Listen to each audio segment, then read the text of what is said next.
Hello everyone. तो इस question में हमें दिया हुआ है कि एक सर्कल हमारे पास है और उसका सेंटर हमने ओ मान लिया है और एक जो कॉर्ड है वो हमने मान लिया है इस तरीके से। अब हमें सर्कल का इक्वेशन दिया हुआ है x² + y² = 25। तो यहाँ से सेंटर हमारा हो जाएगा क्या 0,0 और साथ ही जो हमारा रेडियस है वो हो जाएगा 5 के इक्वल। और इस फिगर में अगर आप देखोगे तो ओ ए ही हमारा क्या है रेडियस, तो ओ ए की वैल्यू यहाँ पर आ गई 5। ठीक है, ये तो क्लियर हो गया। अब हमें क्वेश्चन में इस कॉर्ड की लेंथ जो इंटरसेप्ट है इसकी लेंथ हमें 8 दी हुई है, यहाँ से यहाँ तक की लेंथ 8 है।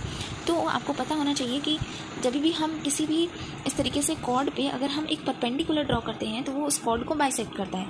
यानी यहाँ पर ए बी जो है इसकी लेंथ कितनी हो गई 4। क्लियर।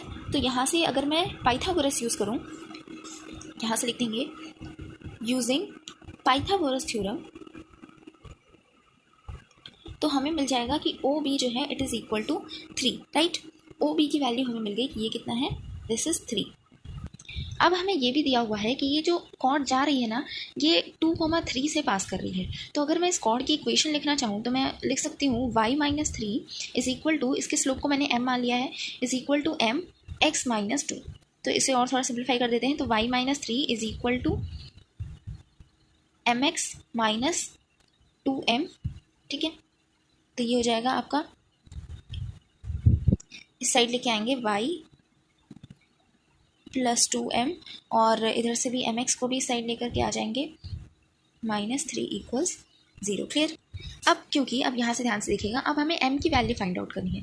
अब क्योंकि अगर मैं यहाँ पर परपेंडिकुलर डिस्टेंस का अगर मैं फॉर्मूला लगा दूँ तो परपेंडिकुलर डिस्टेंस ही हमारी क्या होगी इज इक्वल टू 3 आएगी, क्योंकि वो तो हमने पहले ही निकाल लिया है OB के लिए। तो वही हम लिखेंगे। तो यहाँ पर उसका फॉर्मूला होता है ax1 + by1 + c अपॉन में √a² + b²। यही होता है परपेंडिकुलर डिस्टेंस के इक्वल, OB के इक्वल यानी यहाँ पर, और OB की ही वैल्यू क्या है 3। करेक्ट। तो अब यहाँ पर हम रखेंगे, ये है हमारी इक्वेशन और हमारा जो पॉइंट है दैट इज 0,0। ठीक है, तो यहाँ पर सबसे पहले हो जाएगा 1 × x1 की वैल्यू हो जाएगी 0 + 2m -m 0 -3 अपॉन में हो जाएगा यहाँ पर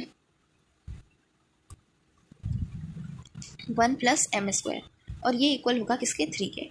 तो ये 0 हो गया, ये 0 हो गया। यहाँ पर हमारे पास बच गया कि मॉड ऑफ, ये एक्चुअली मॉड में होता है फॉर्मूला।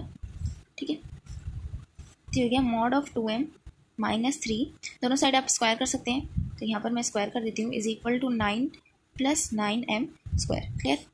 तो अब यहाँ से हो जाएगा this will be 4m² + 9 -3 2 6 × 2 that is 12m is equal to 9 + 9m²। 9 से ये वाला 9 यहाँ पर कैंसिल हो जाएगा, यहाँ पर बचेगा 5m² + 12 = 0 + 12m = 0। m को बाहर ले लेंगे, 5m + 12 = 0।